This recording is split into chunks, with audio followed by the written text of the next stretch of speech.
So often, wild animals are the casualties of our human existence.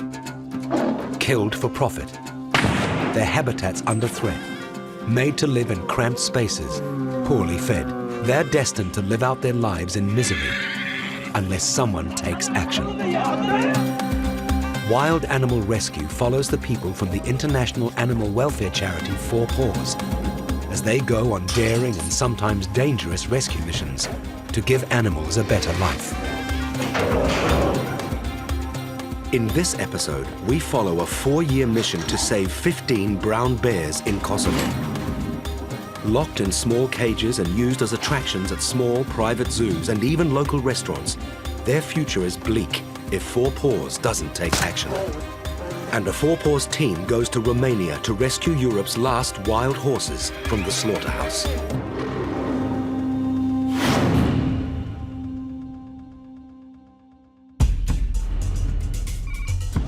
Four Paws have received information about bears being held in appalling conditions in Kosovo.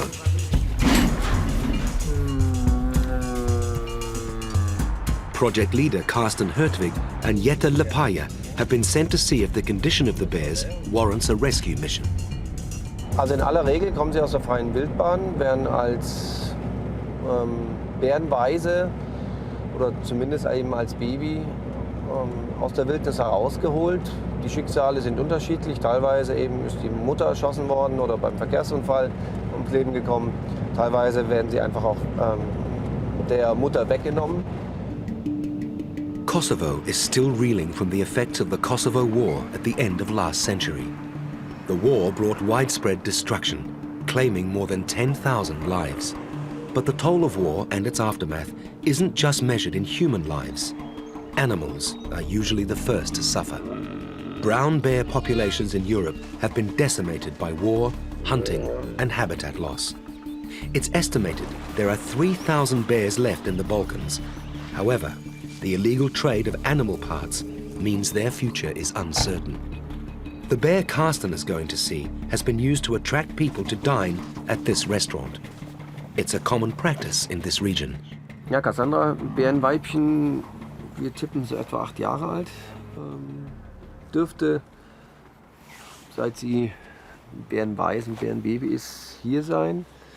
Also sie hat eigentlich so den absolut schlechtesten Zustand. Cassandra is a Eurasian brown bear. The very fact that she's awake suggests she's under a lot of stress.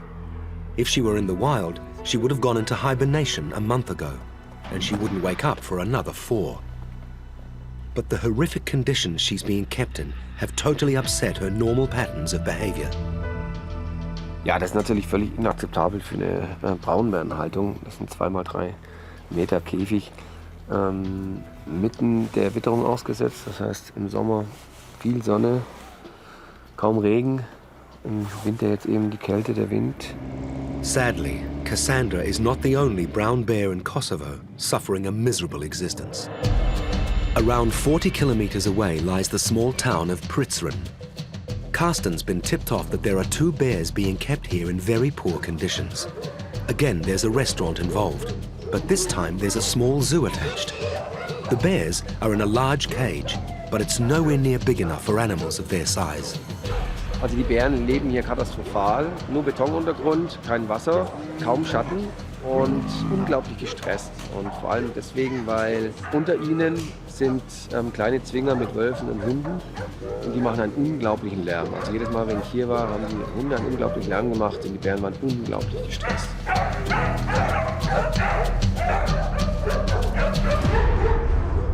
These 2 are called Ari and Arina, and like Cassandra, they've been caught by animal traders when they were young and sold to the restaurant owner.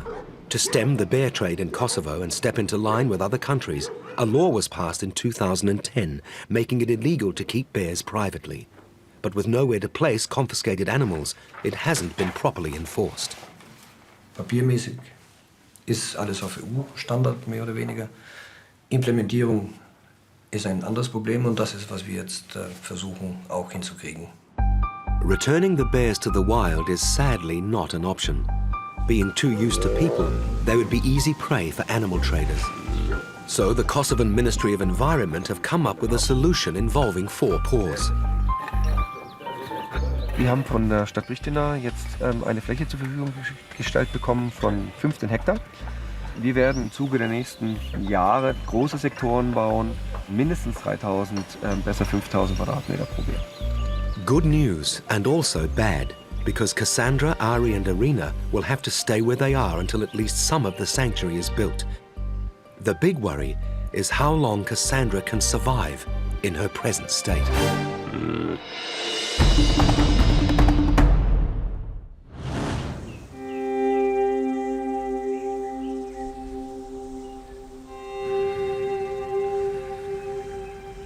For each of the last 3 years, Four Paws veterinarian Ovidiu Roșu has spent 6 months looking after wild horses in northeastern Romania. Someone fitted a rope halter to this horse when it was a foal in an effort to tame it. Now it needs to be removed, because as a horse grows larger, the halter can bite into the flesh and cause serious injury.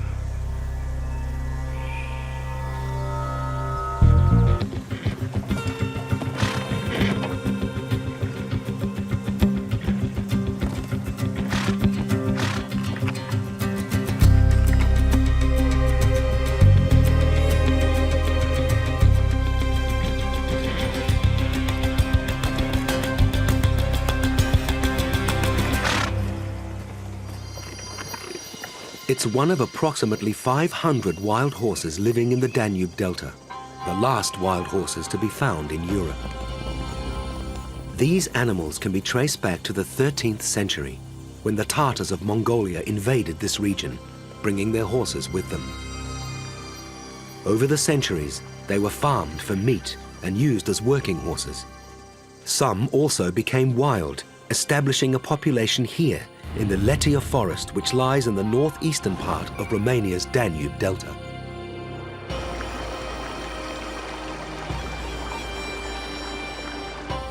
The Danube is Europe's second longest river, and over the last 6,000 years, sediment has been building up at its mouth to form the Danube Delta, Europe's second largest wetland area. Declared a UNESCO World Heritage Site and Romania's oldest natural reserve, it's rich in bird and marine life and hosts some rare species of plants. When horse farming ceased in 1989, many of the horses were freed, and the wild population grew to 1,500 by 2010. Environmentalists were concerned the growing number of horses would impact on the delicate natural balance of the ecosystem, so Romanian authorities decided to take action. The horses were the scapegoats for ruining this highly protected forest.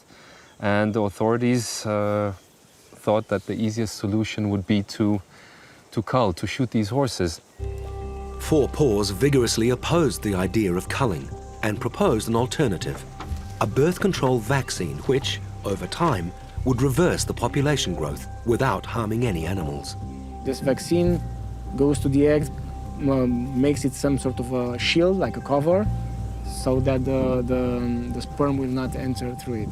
It doesn't affect the behavior of the animals, it doesn't affect any social status of the animal inside the group. The first dose of the vaccine needs to be given orally, which means Ovidiu has to tranquilize the animal. No easy task with these fast and flighty creatures free to roam the almost 3,000 hectares of reserve. The vaccine works on the egg, so is only given to the mares. First of all, we have to identify which is female. Each herd of wild horses typically has a lead stallion and a lead mare, whose roles are to protect the group. The lead mare travels at the front, and the stallion pushes from behind. Oh, perfect shot. It's a quite powerful dosage, otherwise we cannot have them fast tranquilized. A quick tranquilization is important because of the risk posed by the lead stallion. As the mare begins to react to the anesthesia, he can become concerned about her behavior and try to keep her moving. If they take too long to sleep, the mares might be kicked by the males. Sometimes it's near impossible to get the horses to lie down. They have this passive stability system that actually allows them to somehow sleep while standing. So that's why it takes a little bit of time. This mare has remained standing for too long. Ovidiu has no choice but to administer a second dose of anesthesia. How many minutes has it been? Quite 7? a lot. Okay. No, more than More, 7. okay. Yeah. Well, she's a strong one, huh?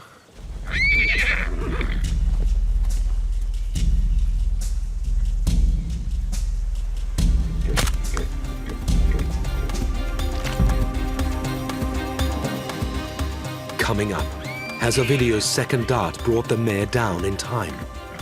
And the first wave of bear rescues in Kosovo sweeps into play. Four Paws has come to Kosovo to rescue up to 15 bears being held captive in atrocious conditions.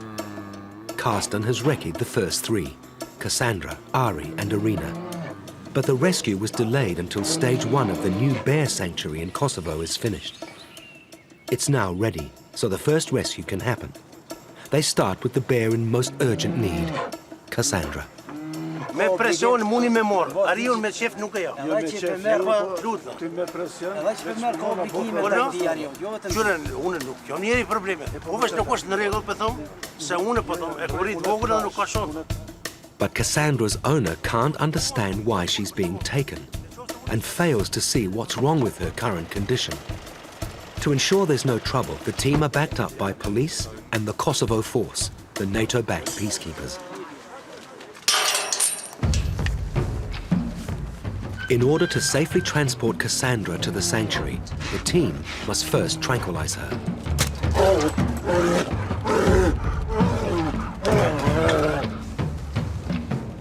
The metal crook keeps Cassandra's head down. She may be weak and malnourished, but she's still considerably bigger and stronger than her would-be saviors.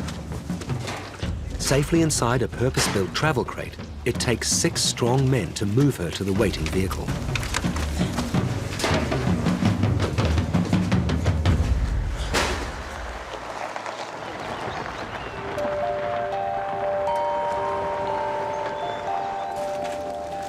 Cassandra has the honor of being the first resident of the new Pristina Bear Sanctuary.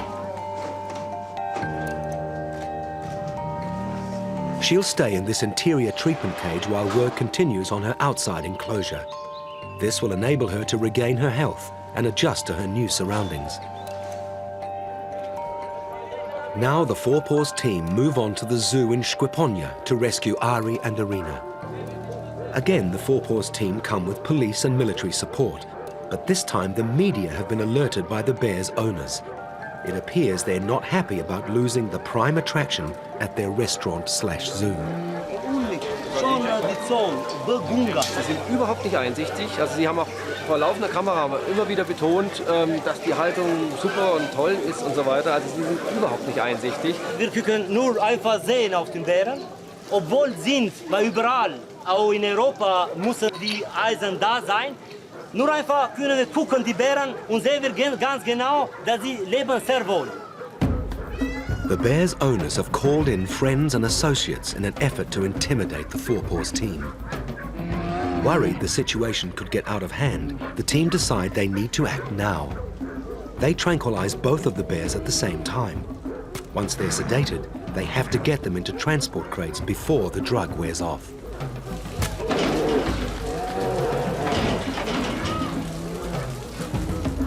While the sedation is going smoothly, other elements are conspiring to make this a challenging rescue.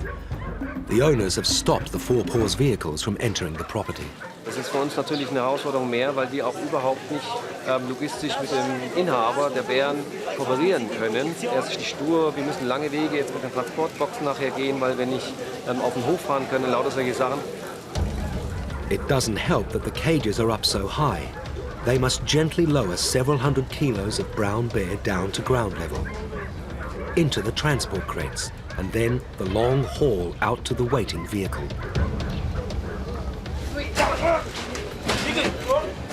It all goes according to plan. the Four Paws team are elated at having completed 2 successful bear rescues. Es ist ein großer Schritt für den Tierschutz im Kosovo, der heute gerade passiert ist. Und der Weg ist beschritten und wir gehen diesen Weg entlang. Wir werden alle Bären hier im Kosovo, die jetzt privat gehalten werden, rauskriegen aus den Käfigen. Wir werden in eine neue Zukunft gehen können.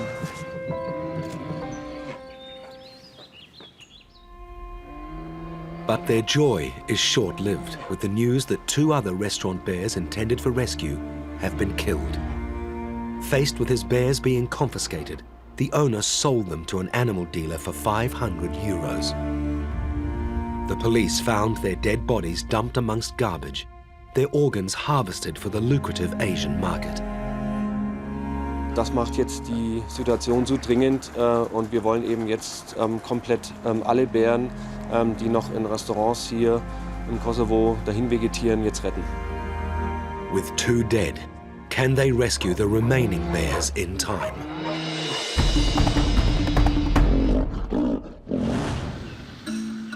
On the Danube Delta in Romania, veterinarian Ovidiu Roșu and project leader Robert Hengel are carrying out a population control program on the last herd of wild horses to be found in Europe. A contraceptive vaccine must be given to each mare, but for that to happen, they have to be sedated. Ovidiu has already shot 1 tranquilizer at this mare. She's unsteady on her feet, but refuses to go down. There's a risk the stallion may start kicking her to get her moving, so Ovidiu fires a 2nd tranquilizer.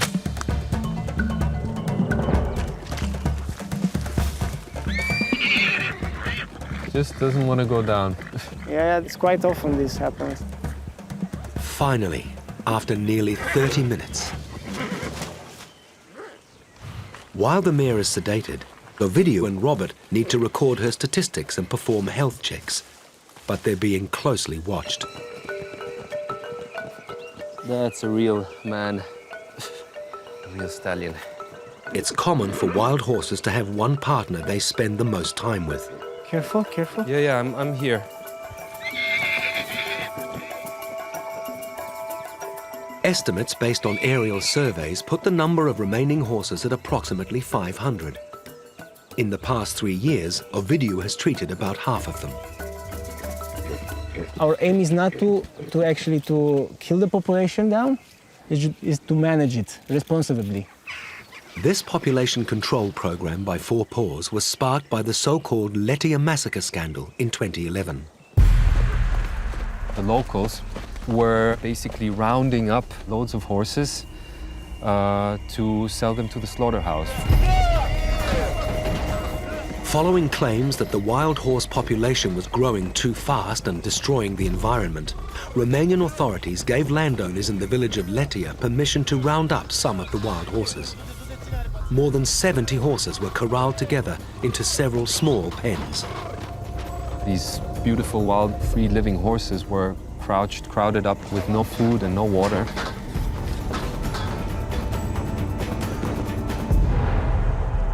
Belonging to different herds, the horses fought each other, leading to severe injuries. After a week in the pens, the horses were sent to be slaughtered.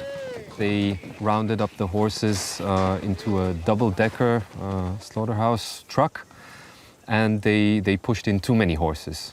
A couple of them, they were dead already, squashed together and, kicked by the other animals. Fortunately, Four Paws prevented the truck reaching its destination. Only after 30 hours, our team was able to stop this transport. And overnight, we became owners of more than 50 horses.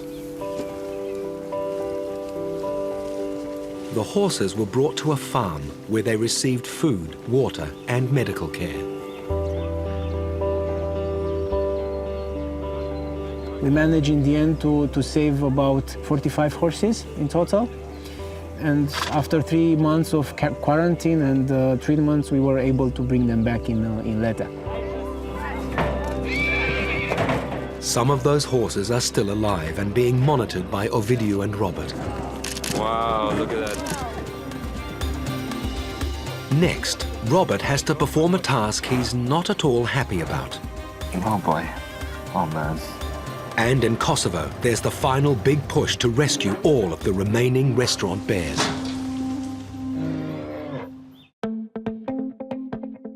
The news that 2 of the Kosovo bears have been sold and slaughtered for their body parts has put pressure on the Four Paws team to rescue the remaining 8 bears. They decide to rescue all 8 within 24 hours. At the restaurant in western Kosovo, the team find 2 bears, Arusha and Balusha. The smaller Balusha is in a terrible state. Das sind 2 Männchen, die gehören immer zusammengesperrt. Dem einen fehlt ein Auge, das ist ausgekratzt. Das zweite Auge ist auch blind, vermutlich auch eine Verletzung, eine Infektion.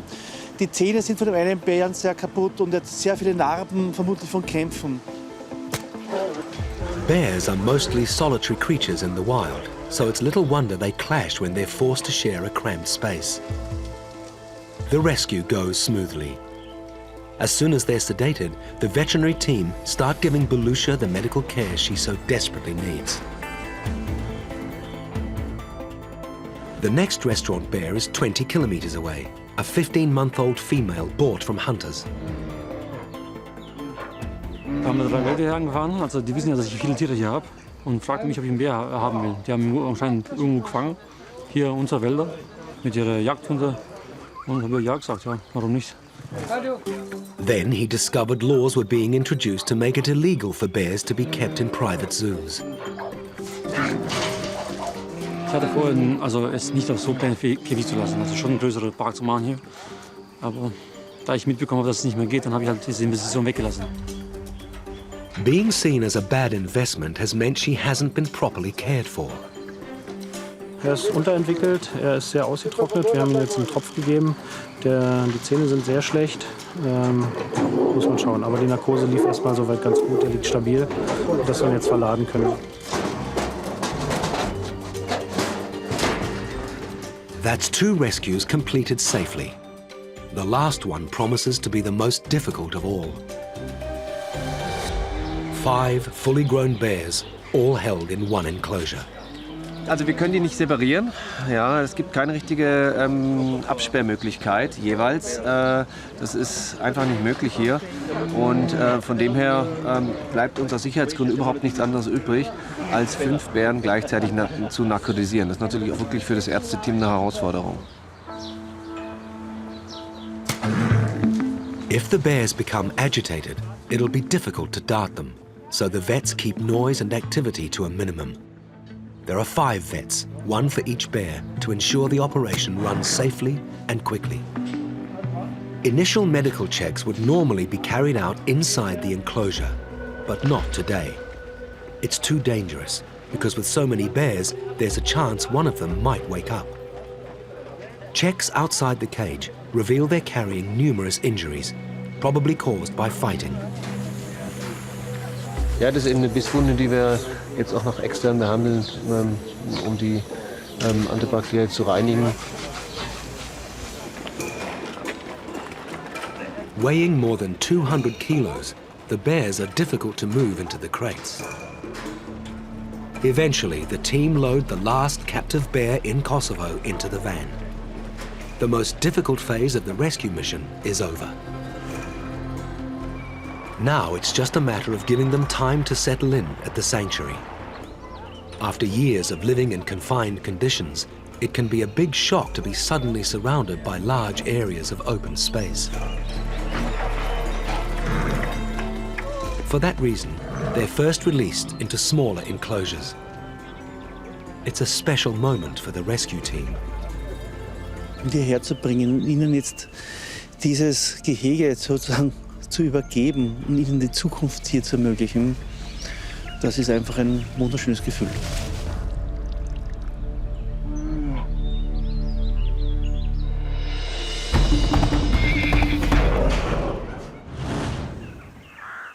"700 kilometers away in the Danube Delta, Robert is having a not-so-wonderful moment with a sedated mare.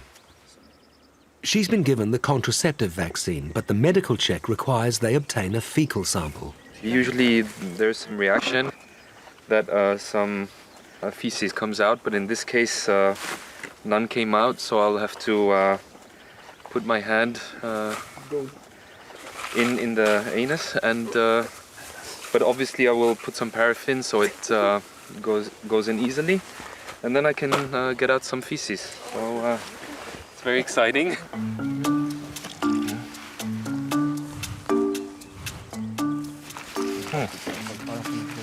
Okay, here goes. Oh boy. I'm sure you can do it, Robert. And I just go in with my whole hand if there's nothing. Yeah, just maybe we can take this. Okay. Robert isn't a trained vet. He's a desk jockey and administrator with Four Paws, so he's really entering uncharted territory here. Oh boy. Oh man, this is... I never studied For this. for this.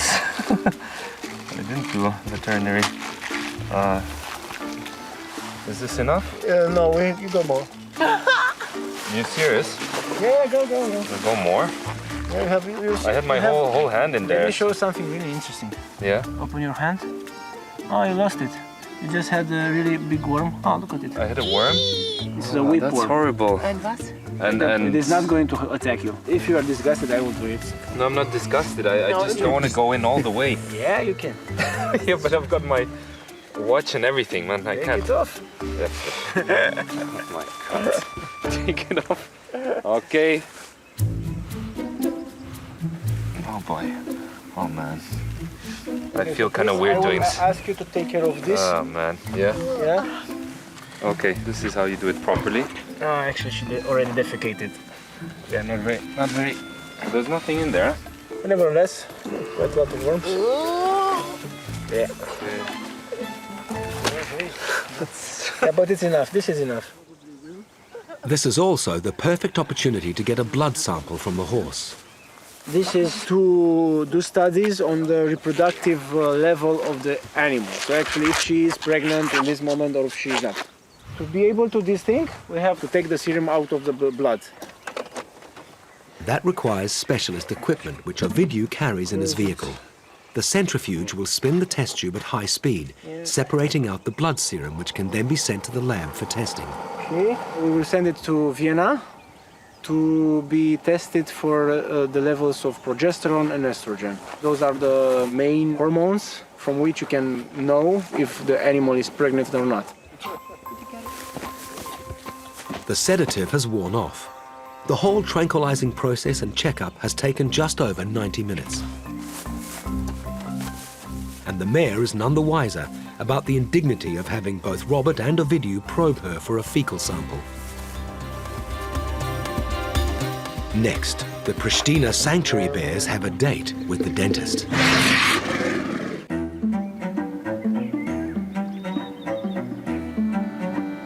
The Pristina Bear Sanctuary in Kosovo has now been operating for 2 years, providing a home for brown bears rescued from cruel, inhumane conditions. Open to the public, visitors can experience the bears in an environment close to their natural habitat. And they're starting to behave like bears living in the wild. Even though we prepared the dance for them, they had their own. They did their own dance and they hibernated. And they hibernated for 3 months. The 13 restaurant bears that were first rescued are clearly much happier in the sanctuary. But many still suffer long-lasting effects from their previous lives and need to receive ongoing medical and dental treatment. I'm a human dentist, but in my free time I do some bigger patients. Dr. Luce and his wife Sabine are volunteers who make several trips a year to treat bears at a number of sanctuaries across Europe. Leading the medical team is wildlife veterinarian Johanna Painer. We don't work together that often, but like 3 times a year about for a long weekend. Yeah, we have bear holiday together. Treatments range from basic fillings to root canals and extractions. And how does a 300-kilogram brown bear feel about a dental appointment? I think it's sometimes a bit frustrating for a wildlife veterinarian when you try to do your best to keep your patients healthy, but every time you doubt them, of course, they hate you. The first patient today is 16-year-old Ero. He was the largest of the 5 bears rescued from the final restaurant. He weighs about 300 kilograms. He's by far the biggest of all. Johanna prepares for the anesthesia based upon estimated measurements. For wildlife anesthesia, it's always a bit challenging to prepare it out because many things can go wrong, of course. We don't have a pre-anesthetic health check on the bear, so we cannot go there and see and check the blood values before we dart them. And then, of course, you can hit it at the wrong place. You aim for the big muscles in the shoulder, but what if he moves in like the second where you dart? Then you dart it into the lung, and that could be deathly.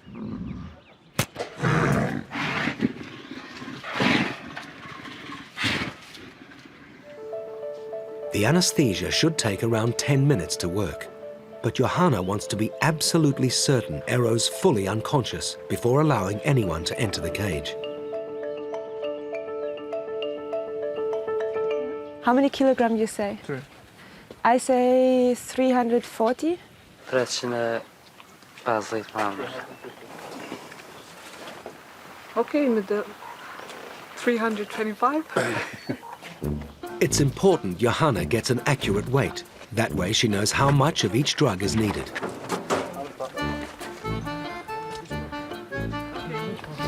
How much? Means 325. Sauber.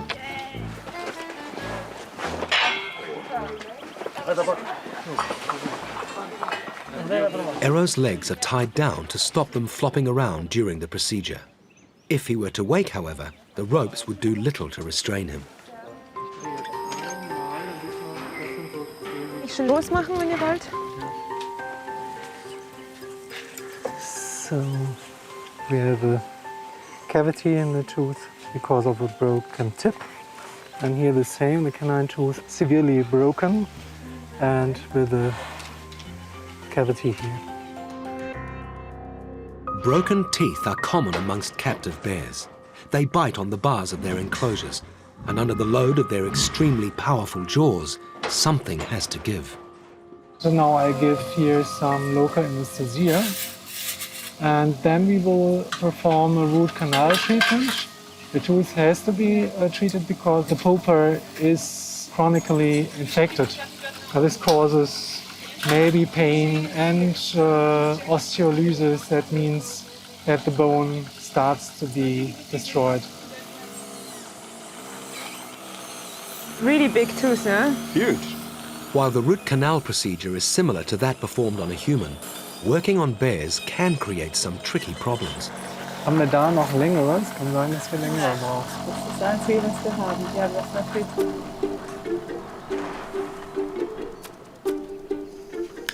The difficulty is that the tooth is so extremely long. So now he's already in anesthesia for more than 1 hour. So we top up the anesthesia every so now and then, according to all these parameters. While Dr. Loos works, Johanna and Julia give Ero a full health check. Hair samples are taken to measure cortisone levels, which gives an indication of how much stress the bears endure. They'll be compared to samples taken when they were first rescued to find out how well the bears are rehabilitating in the sanctuary. The blood gases are all fine, like even after now he's almost 3 hours down. He has perfect values. Perfect. It's really nice. Okay. Smooth and perfect. Good. With the root canal finished, Johanna can bring Ero back around. I'm drawing up the antidote so he can wake up faster, but I only give it when we are in. The procedure has been a success. Any cavities and decay have been fixed, and the tests show Ero is in good health.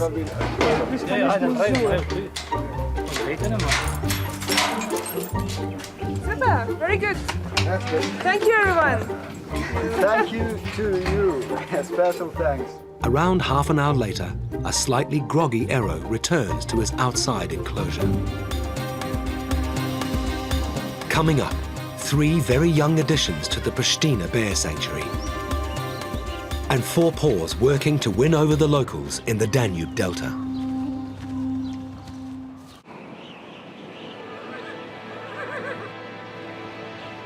Winter on the Danube Delta sees temperatures plummet to minus 20 degrees Celsius and even lower.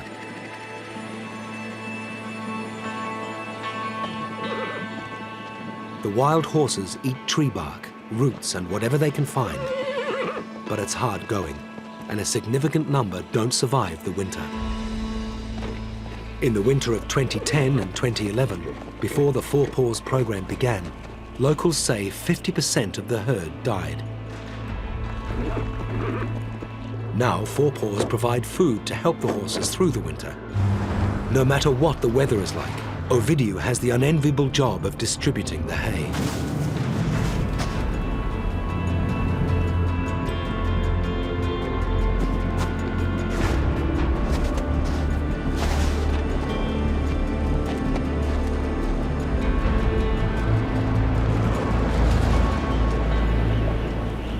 He's also tasked with rebuilding a good relationship with the locals. The Four Paws intervention in 2011, which prevented the slaughter of 55 wild horses, came at a cost. Everybody was blaming the locals for being very, very brutal with those animals, and when we returned back with them, we didn't have them on our side. They were very, very, how to put, not violent in itself, but very against us. You know, they were really didn't like. Aggressive they were towards us. They were aggressive towards us. It's taken some time for Ovidiu and his team to earn back the trust of the locals. One of the ways they've done it is by offering veterinary services, treating their livestock and pets. He was run over by a car and his spine was injured, and that's why he cannot run anymore, but they didn't want to leave him because he's a very good dog. And now we are trying now to put him on a wheelchair.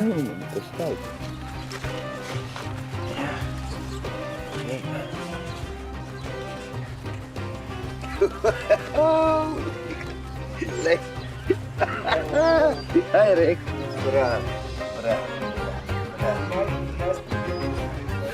In the beginning, people were reluctant. They didn't know exactly what we are doing. The concept of animal welfare was quite strange towards them. But now I think they understood that what we are doing. Let's see if he goes. He has to practice, but n-am vrut să renunț la el, nu. Că toată lumea spune, domnule, omorâți-l. Cum să-l omor dacă el mi-a slujit casa?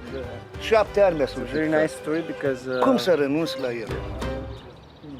Another reason the locals have warmed to the presence of Four Paws is the financial spin-off of having a protected herd of wild horses in a spectacular setting.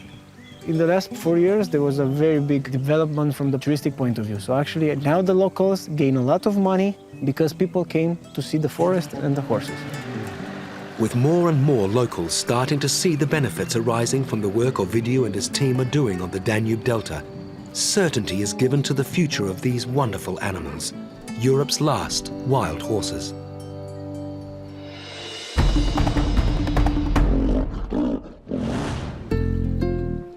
It's 2 years since the Kosovo restaurant bears were rescued and moved to the Pristina Sanctuary, and they're thriving. 90% bears are vegetarians, so they eat fruit and vegetable. Everything and 10%. that they can find in nature. With these small holes, we usually use small pieces of food that contains a lot of protein, like dog pellets and sunflower seeds. And our bears really like it a lot. With lunch served, the treasure hunt can begin.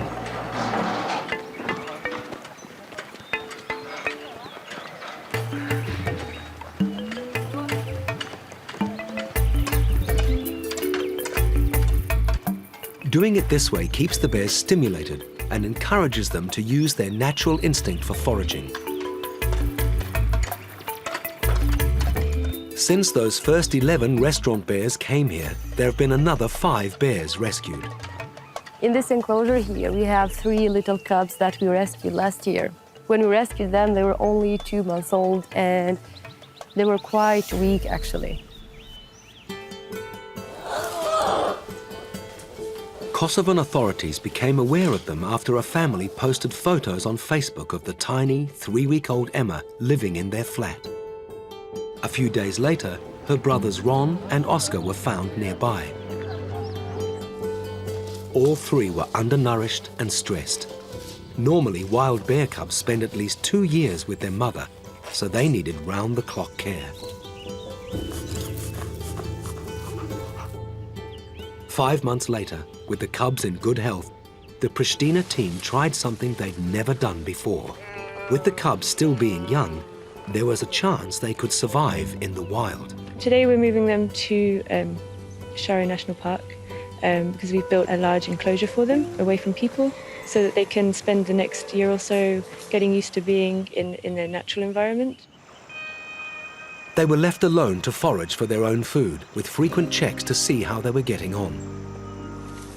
Unfortunately, the project ended after 2 months, following several encounters with people traveling in the national park. The cubs weren't wary enough around humans, and that would pose problems as they grew older and were released. Today they share an enclosure at the sanctuary and will eventually be moved to a new, larger enclosure. Oscar is next in line for a checkup with the vets and dentist. Here is a milk dentition. Maybe the tooth would fall out. Can you close the mouth, please, dear patient? No, I don't think that will fall out. No. Yes, we have to take it out. One baby tooth we have to extract here. The time of changing of the teeth is over for him. And the baby tooth would stay there and would harm him. So, wie gehst du da jetzt ran? Aber das ist extrem hohl innen, glaube ich. Nur, dass du Bescheid weißt, wegen Frakturen so. Ja, das weiß ich. So he extracted the remaining milk tooth. Here, this is destroyed from the permanent tooth. Now we clean the wound a little bit, you see. Keeping a close eye on proceedings is Mustafa, who has a special relationship with Oscar. After they got confiscated, Mustafa was there day and night for many months. And the reason why they are alive is because Mustafa was working day and night. He's kind of Papa Bear. Good, so everything went well. He became a really proper bear. He's still very small, but compared to last year, it's of course really nice to see him. But there's one more thing to do before Oscar is taken back to the enclosure. We should make a picture with Mustafa and Oscar. Come, Mustafa, go with Oscar. You and Oscar, your baby. Yeah. It's only through the work and love of Pristina staff like Mustafa, the skills and dedication of the medical and dental teams, and the support of Four Paws that bears like Cassandra, Ero and Oscar are able to live out their days with a good quality of life. And more importantly, all of that effort is helping change the way the people of Kosovo view an animal that for so long was simply a sideshow attraction.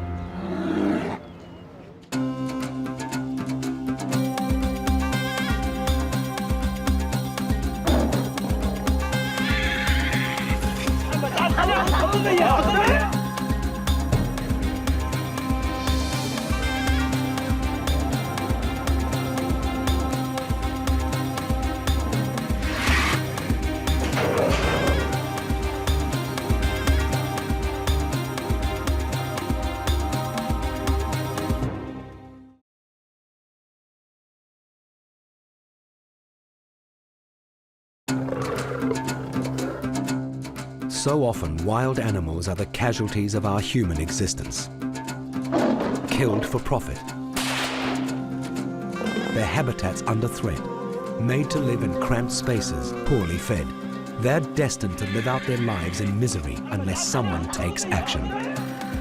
Wild Animal Rescue follows the people from the international animal welfare charity Four Paws as they go on daring and sometimes dangerous rescue missions to give animals a better life.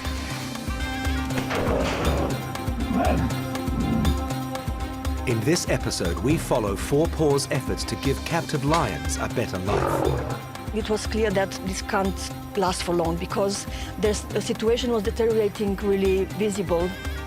How do these conditions affect the animals, and what's being done to return them to health? Well, she and he is a hermaphrodite. Inbreeding is the most common cause of hermaphrodites. and a shocking yet legal industry that's threatening South Africa's lions. We're breeding very beautiful animals like battery chickens.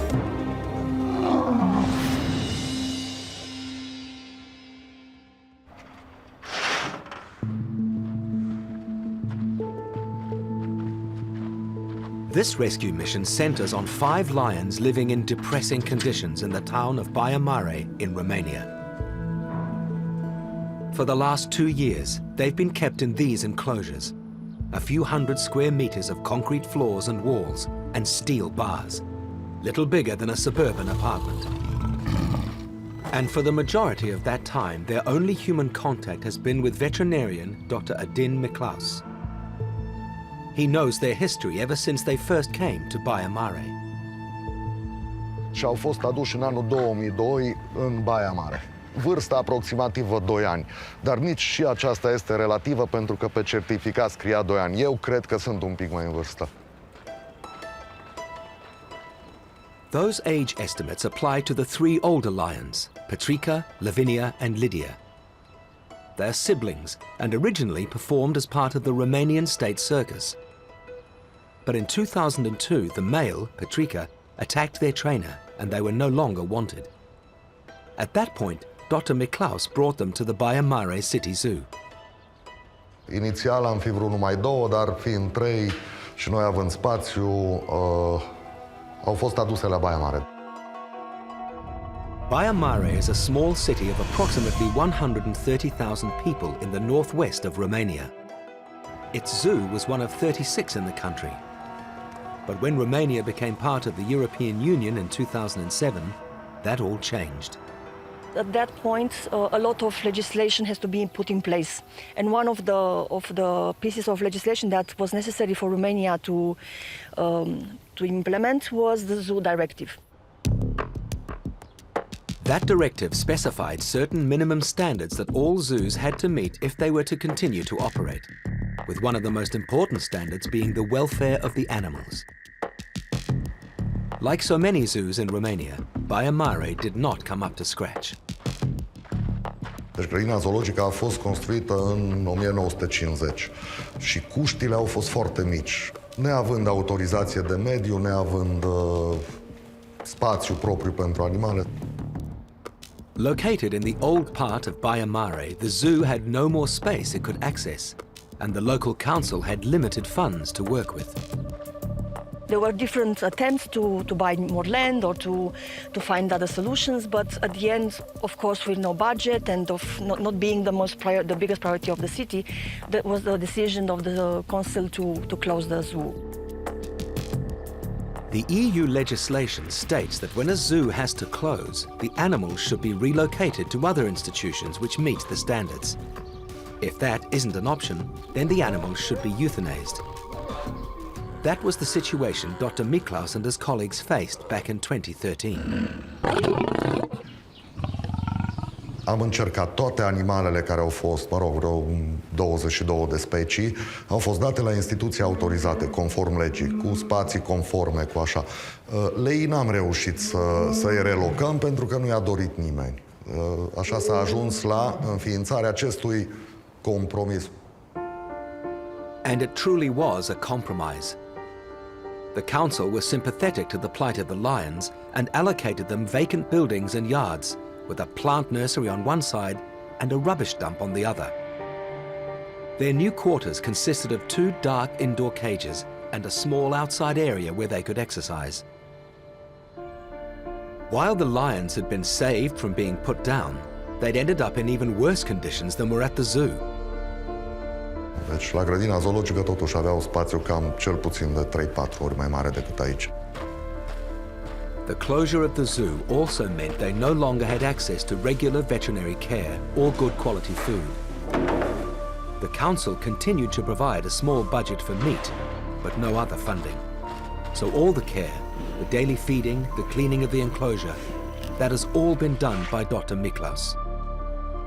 Nu, de 2 ani de zile nu pot să plec, pentru că cu 2 ani de zile numai s-o desfința grădina zoologică, iar colegii au plecat în altă parte. Dr. Miklaus began searching for a new home for his lions, and that's when he got in touch with Four Paws. When the call for rescuing them came to us, we visited them, and it was clear that this can't last for long because the situation was deteriorating really visible from a week to another, and especially the winters were very hard there because it was very wet, it was very dark and very cold, and as they are not very young, the parents are 15 years old, this has a very big impact and is deteriorating very fast the condition of the animal. At Four Paws headquarters in Austria, the staff were assigned the complex task of organizing the transport of 5 lions across international borders. Their destination, the Lions Rock Sanctuary in South Africa. Now the rescue mission is about to start. Dr. Miklaus has been given instructions as how to best prepare the lions for their journey. În mod normal consumă carne de cal, dar acum, având în vedere că mâine vor urma să fie tranquilizați, am optat pentru niște plămâni, niște organe, ca să fie o mâncare mai ușoară, mai slim. Having cared for them for so long, Dr. Miklaus has become attuned to subtle changes in their health, their moods, and their eating habits. Petrica nu e interesat. Este mai slab un pic. Acum are o perioadă întotdeauna, în perioada spre iarnă, parcă slăbea un pic. Nu-mi dau seama, probabil și vârsta, dar nici nu este interesat de mâncare, deci... The 5 lions are split into 2 groups. Petrica and his mate Lavinia live as a pair, and their offspring, Marine and Tahon, keep company with 15-year-old Lydia, the sibling of the parents. This division began back in Baia Mare Zoo, when Marine and Tahon were born in 2003. At that time, there was a risk Petrica, the father, would attack the small cubs. Having 2 groups in such a small facility has made it difficult for Dr. Miklaus to manage them, particularly when it comes to recreation. The larger space outside provides an area for exercise, fresh air and natural light, but they can't all occupy it at the same time. Deci erau făcuți cu rândul, încercam să-i țin pe ăia o săptămână înăuntru pe ăștia, să le dădeam drumul consecutiv afară, deci intrau și ieșeau pe rând. The father, Petrica, has a preference for being outside, and that makes him reluctant to go inside for food. Dar duce el la mâncare, dar se teme că îl închid iară. În momentul în care mă duc acolo, el va intra. În momentul în care vin acolo, el iese afară să uită la mine. De obicei, de aia, întotdeauna la felinele mari, lucrează 2 oameni. No, dar acum, cum n-am avut, e destul de greu să mergi acolo, să vii aici. These kinds of issues won't be a problem when they move to their new home in South Africa. Mă bucur că vor ajunge într-un loc propriu. Parecum m-am și atașat de ei. Dar, în mod cert, trebuie să ajungă acolo unde le este locul.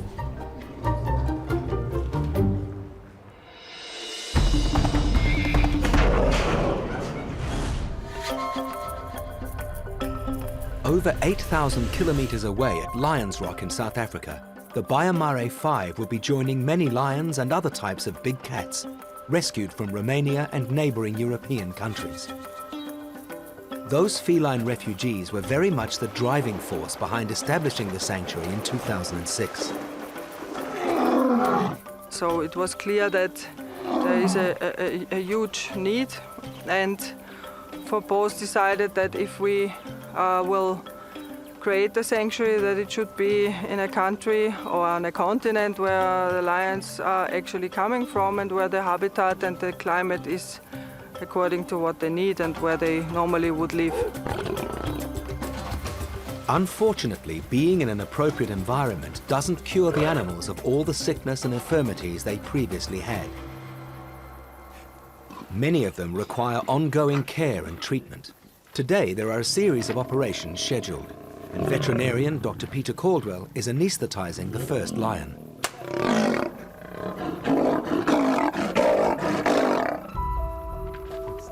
As coincidence would have it, the first patient of the day is a former Romanian lion called Akira.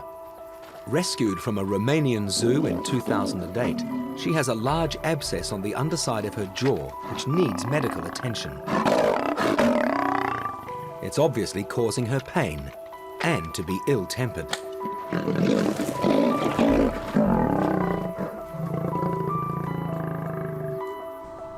Treating Akira is Dr. Gerard Steenkamp, one of only a few dentists specializing in the treatment of wild animals. Because their teeth are so long, infection has gone in where the tooth is fractured, and you can actually see the abscess has burst out under the chin there. Dr. Steenkamp has his suspicions as to what's caused the tooth to fracture. If you look at the canines, you can see there's healthy enamel, and then it stops there, and the tips don't have enamel on them. So there's obviously something in the development of these teeth that went wrong. And so there was a weak spot there, and in the lower jaw, that tooth just snapped. Many of the rescued big cats arrive at Lions Rock with damaged teeth. The cause is often linked to them being taken away from their mothers at an early age, and their subsequent diet not providing them with many key trace elements.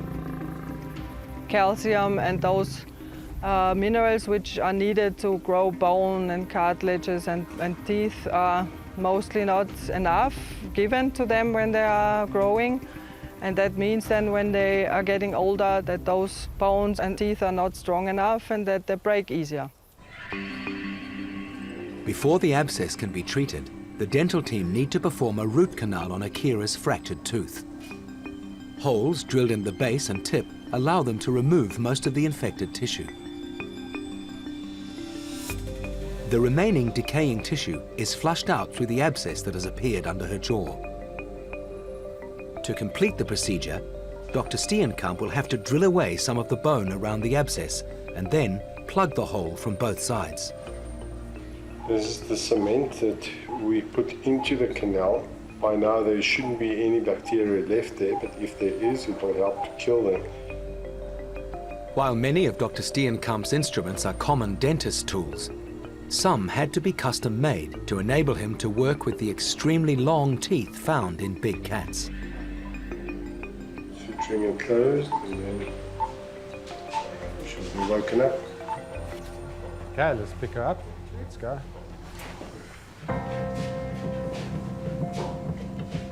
Left untreated, an infection like this would probably have been fatal, especially in the wild, where lions suffering from serious tooth problems die slowly of starvation because they can't properly chew the game they catch. Thanks to the dental team, the worst Akira will suffer is some discomfort as her wound heals.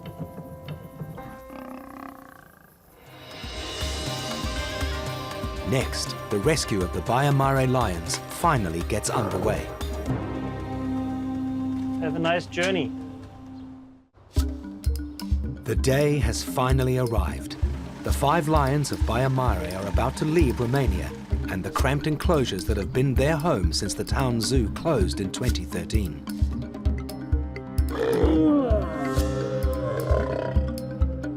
A large contingent of local and international media have turned up.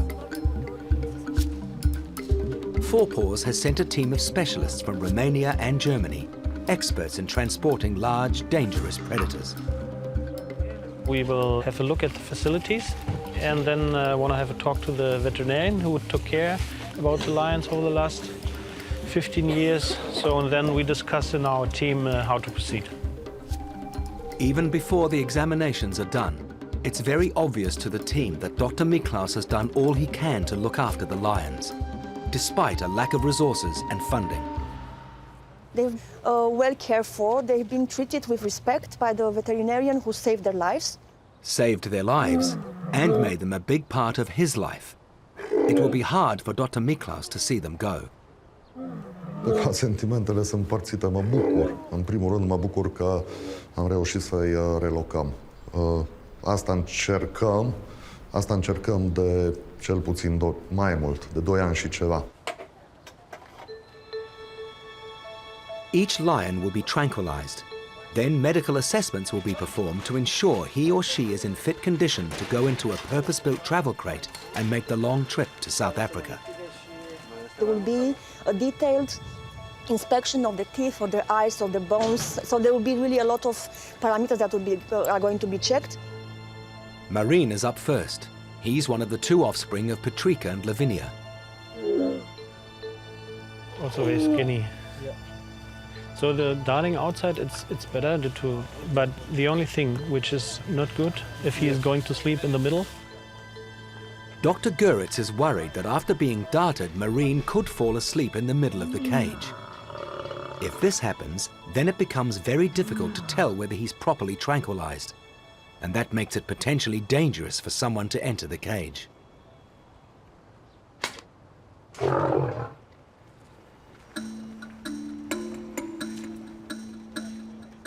Fortunately, Marine falls asleep in the back corner of the cage, within easy reach. There are very sensitive areas, the ear, the nose, the tail tip, so to check how his ear is running. Before commencing the health checks, they move Marine closer to the cage entrance to ensure a quick getaway if he wakes up. Put it with the head there, that when he is getting good. Okay, now we can all the checkups, temperature. It's common for captive lions to have a number of health issues, usually caused by poor diet, lack of exercise, and not enough exposure to sunlight. He's a little bit skinny, definitely got the wrong diet. The really black feces, it's a lot of liver and heart, and so it's... The inadequate diet over the last few years and all the hard metallic surfaces in the enclosure make it very likely his teeth have been damaged. It's abnormal use here. Occlusion? No, it's not occlusion. That's it's not occlusion. This is Metal bars. metal bars. The metal bars. But in general, teeth looks not too bad. With the checks complete, the team load Marine into the travel crate. Once inside, the vets will give him an antidote to help him come around from the anesthesia. Marine is first loaded. It's great. He's now calm, so I hope that he will not give any alarm signals to the other ones, because he knows what was going on. So hopefully he doesn't tell them, hey guys, watch out, there is a guy here with a gun, so hopefully. But he will sleep now, he will get the antidote, we will close the doors, and he will be the first ready to go. Have a nice journey.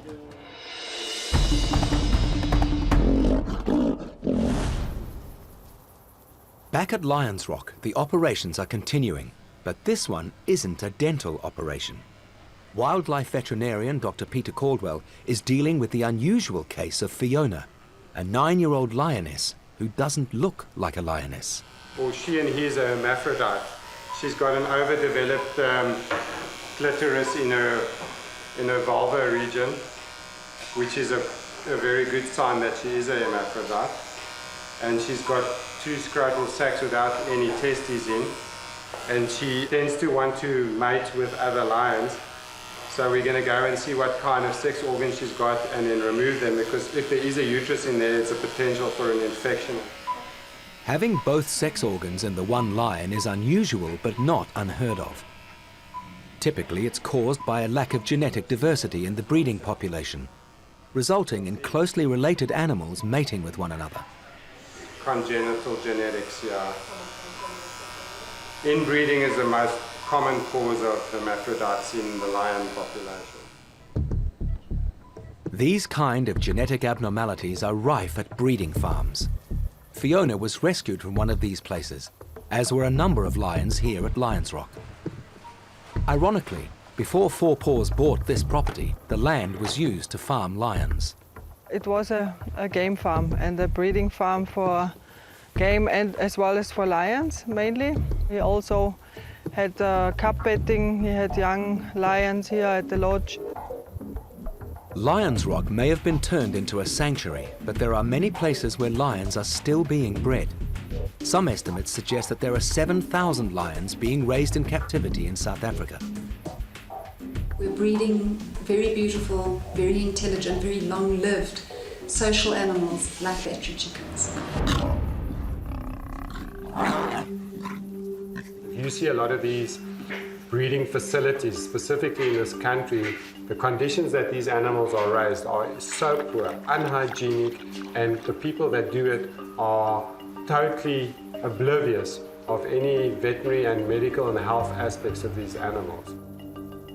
The purpose of all these breeding farms is to provide lions for South Africa's hunting industry and also the lion blood and bone industry. In order to provide a constant supply of living targets, the hunting industry has had to turn to captive breeding. Lions living in the wild are rare now, and not many countries allow them to be shot. To shoot one costs upward of $100,000 and entails a trip to somewhere like Tanzania. It's much cheaper to fly out to South Africa and have a lion ready-made to be shot. Shooting a lion bred in captivity costs around $50,000, and it's anything but a fair contest. Typically, the lion is released into a small area, and being accustomed to humans makes it an easy target.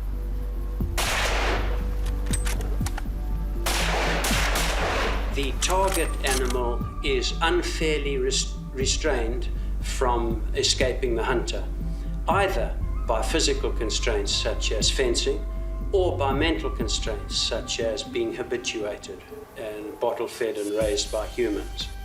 Shooting captive lions is called canned hunting. It's legal in South Africa. It generates a lot of money, and it relies on the existence of the lion farms. I feel that that is unethical. It is something that is cruel. I think the lions do know and realize it, and they have feelings as well. And I'm totally against it from a personal point of view, and I feel there's no need for it, and I feel that the revenue generated for something like that is not nearly enough to justify what actually happens with these animals. I've seen enough to be totally against it. Fiona's sexual abnormalities are no doubt a result of lion breeding for the canned hunting industry. So operating on her is one way for Dr. Caldwell to express his opposition to those practices. Genetic issues aside, Fiona also has a large tumour on one of her nipples that needs urgent attention. This could be a long and potentially dangerous operation. Most likely a melanoma. That's a highly malignant tumour, but it could just be granulation tissue as well from lying on the stomach and it rubbing, and chronic irritation can cause melanomas and basal cell carcinomas and all sorts of types of cancer, or neoplastic type of cancer. What does the tumour mean for Fiona? That's next on Wild Animal Rescue.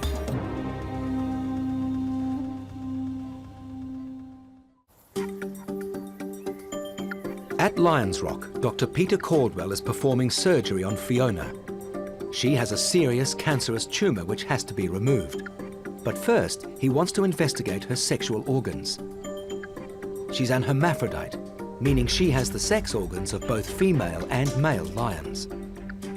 There is a male organ in there. Dr. Caldwell intends to spay Fiona, which entails removing her uterus and other sexual organs. I'm tying off the uterus and the ovary. Everything's not where it should be. It turns out the spaying is the easy part of the surgery. As he explores further inside Fiona's abdomen, he discovers a network of blood vessels where there shouldn't be any. So this is a situation here. Tracking exactly where the blood vessels go requires a much larger incision than normally happens for a spay. Initially I didn't make it wide enough, that's why I didn't see that blood vessel supplying this growth here. And it was branching off the blood vessel that goes to the uterus, which is most unusual. It's actually the first time I've seen that. The blood vessel is connected to the nipple that has become a tumour. Normally a spay would take around half an hour, but Fiona has now been in surgery for almost 2 hours. She's not relaxed enough, eh? Throughout the operation, Nurse Angelique manages the anaesthesia. It's a constant balancing act, making sure Fiona is relaxed, but not so deeply sedated that her vital functions slow down too much. She's breathing a bit faster, yeah. I'm not unhappy with it. We're still all right, I think. Dr. Caldwell has managed to isolate and tie off the problem blood vessels. Simply removing the tumour, but not the blood vessels, would have increased the chance of new cancers growing. We explored the whole abdomen and found 2 branching blood vessels on either side to this growth here that I'm going to remove now. So the surgery is not done yet. Dr. Caldwell uses a cauterizing tool to cut around the tumour. I tend to like to use this, especially if there's cancer involved, because you don't want any excessive bleeding and spread of the cancer. The recovery time is going to be a lot longer. She's going to sleep a while. It's been a big operation. Fiona remains an unusual lion, but everything has been done to give her the chance of living a longer and healthier life. If this was anyone else or any other facility, they would have opted for euthanasia. Most people don't want to spend money on things that don't look like lions. This amount of care and work is typical of what happens at Lions Rock, attempting to right some of the wrongs these animals have endured.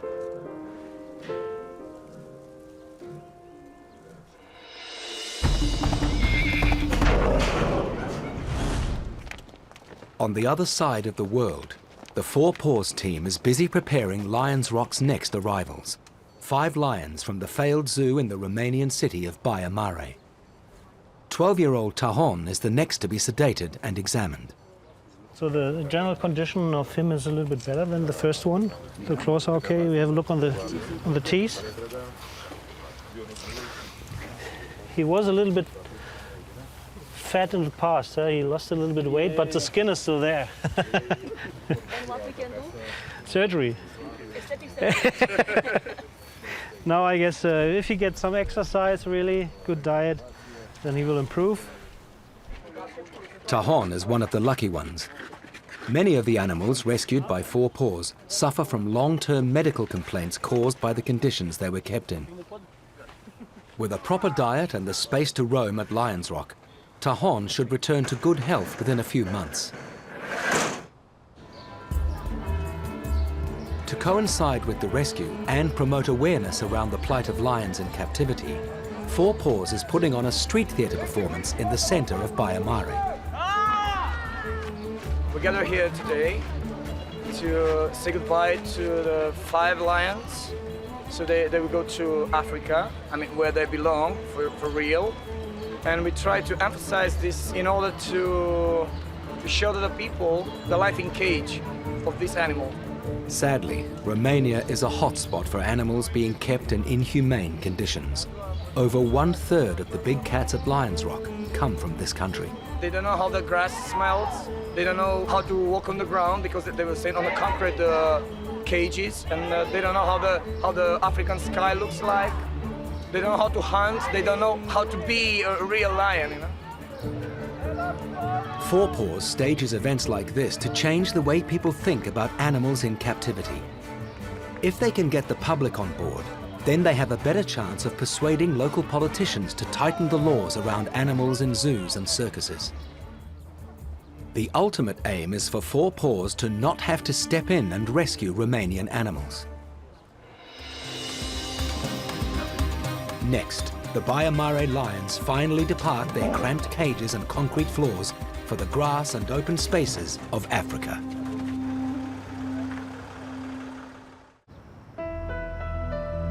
In the town of Baia Mare in Romania, 5 lions are being prepared for transport to Lions Rock Sanctuary in South Africa.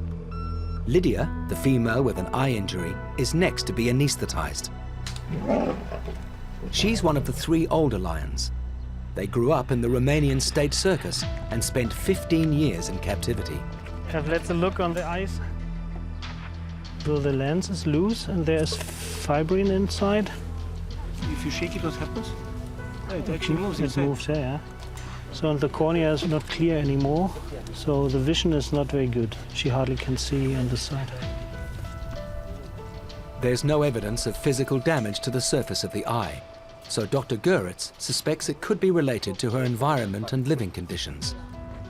It doesn't look like a trauma from outside, because the cornea is not too bad, but it could be a stump trauma, jumping, whatever, or it could be also related to alimentation.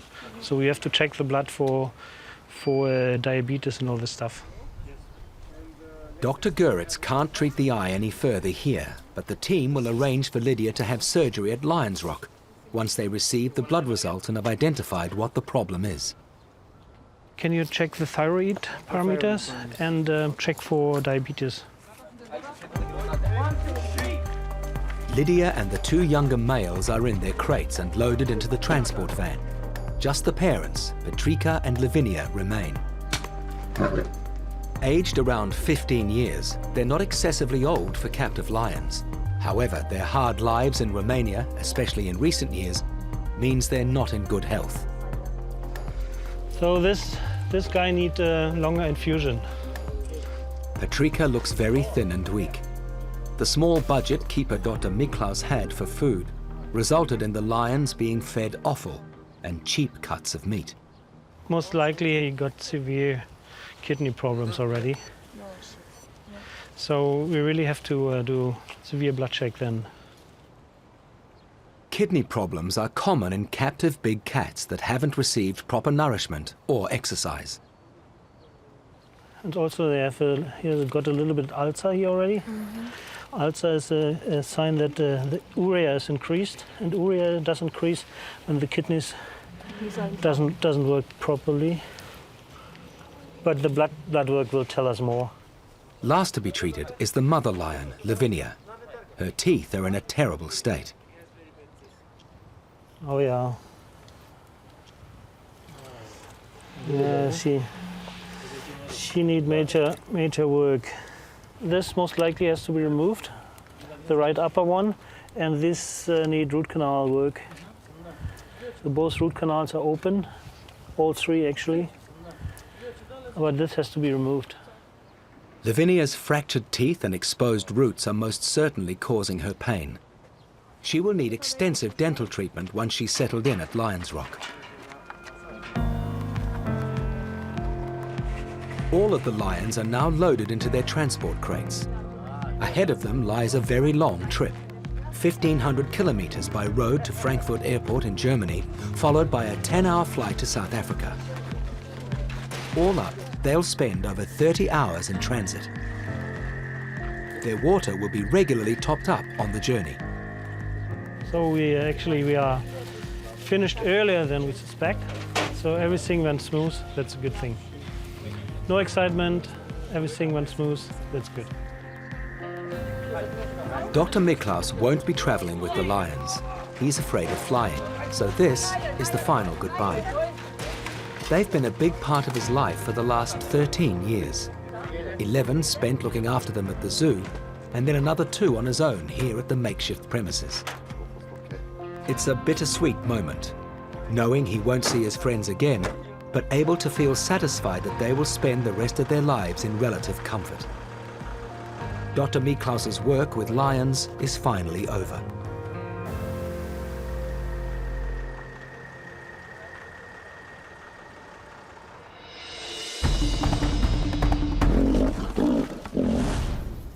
The Baia Mare lions aren't the only Romanian big cats to make the long trip to the Four Paws Sanctuary in South Africa.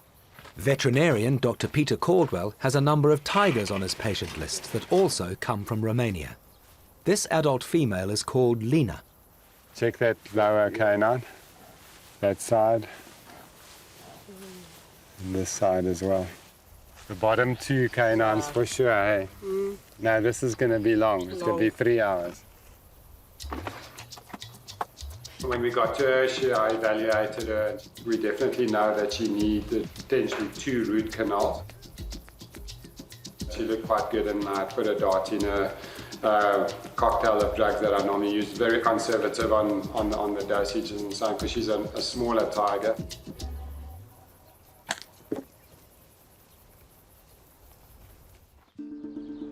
Lina's dental problems arise from an upbringing very similar to the Baia Mare lions, if not worse. She was one of 10 big cats at the Ornești Zoo in Romania, which was shut down in 2007 when it failed to meet European Union standards. With nowhere else to go, the animals spent another 6 long years locked away, with no improvement in living conditions. Die Tiere werden vom Zoo finanziell unterstützt oder ja, auch gepflegt von den Pflegern. Aber man sieht, dass in den letzten Jahren einfach kein Geld da reingesteckt worden ist. Man muss sich einfach die Großkatzen, die Raubkatzen anschauen. Denen geht es unter diesen Bedingungen sehr schlecht und ich fühle total mit. When Four Paws was alerted to the plight of Lena and the other cats, they began planning a rescue. Finally, in 2013, all 10 animals made the long trip to a new life at Lions Rock.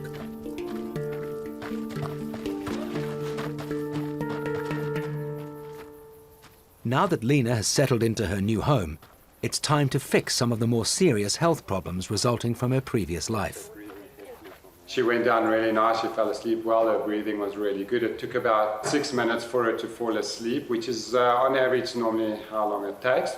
Although I did get an impression that she fell asleep a little bit quicker than what it was normal.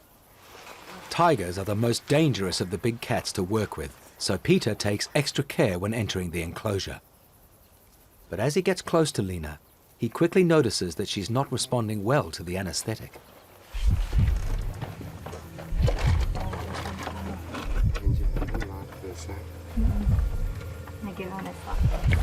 Yeah, let's get on this. She's good. There you go.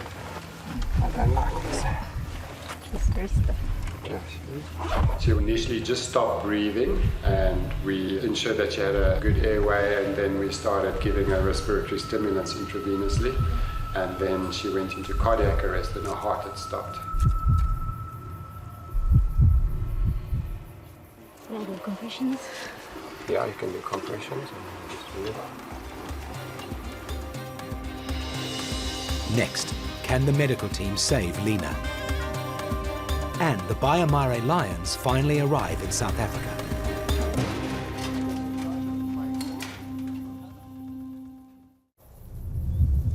Lena the tiger has reacted badly to anesthesia and has gone into cardiac arrest.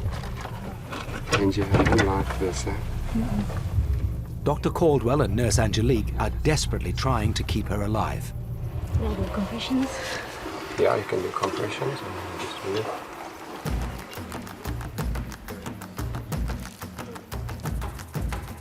Angelique started CPR and I started implementing chemical CPR, where I injected adrenaline intravenously to get the heart to start functioning. And then I injected other drugs to stimulate breathing. I immediately gave the reversal of the sedative. We got her breathing, we got her heart back, and it was probably about 4 or 5 minutes when she started blinking and started showing us nice response. This is potentially a very dangerous situation for Dr. Caldwell. He must get Lena into a stable condition without being mauled in the process.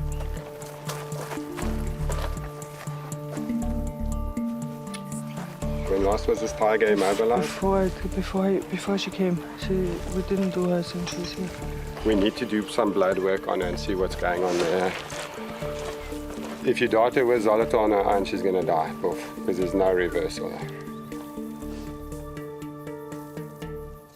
It's not unusual for tigers to experience cardiovascular complications while anesthetized. But this does mean Lena's dental procedures will have to wait. Yeah, so we're going to give her at least 6 months to recover from this before we try anything like that. She'll probably be a bit stiff and sore for the next 2-3 days, but I do suspect that she will be fine, but we need to find out what the cause is. Unfortunately, we weren't able to take any blood or do any clinical evaluation, so we have to re-evaluate the drugs that we're going to use to immobilize her next time. So we probably have to use a different drug combination. Lena was fortunate to have such an experienced team taking care of her. Her dental appointment would be rescheduled once blood samples have been taken and Dr. Caldwell is satisfied it's safe to anesthetize her again.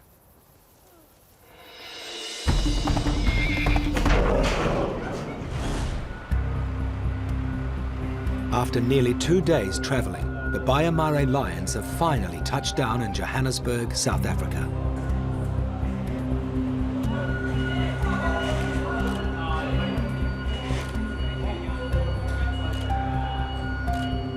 Honestly, I was very stressed about their condition because they were really in very bad shape.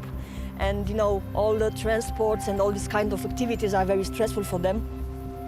And you never know if they make it.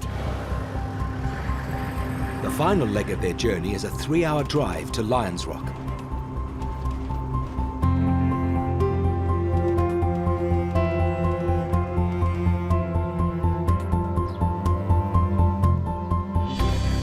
Most of the 90-odd big cats already at Lions Rock have made a similar trip, having been rescued from a European country.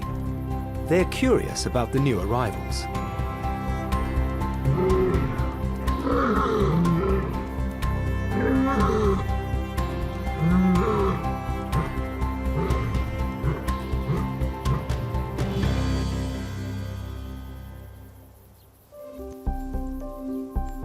A strange landscape, unfamiliar people. It's a totally alien environment.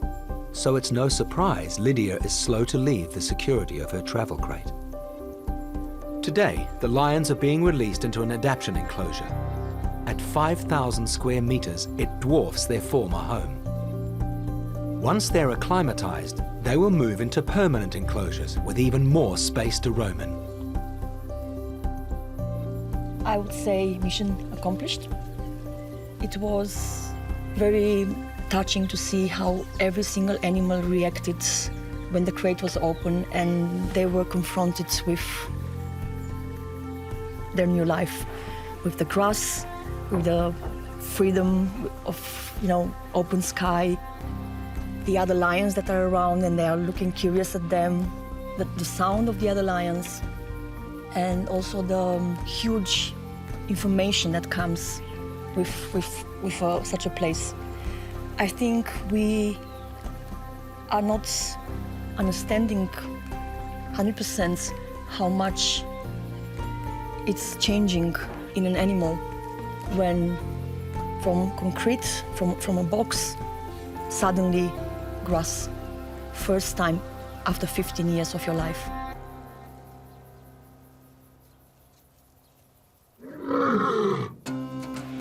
Next time on Wild Animal Rescue, Four Paws returns to Gaza to rescue animals from what's been called the worst zoo in the world. Atmosphere is bad, people are frustrated, there is no more worker. But tensions in the region put the mission in jeopardy.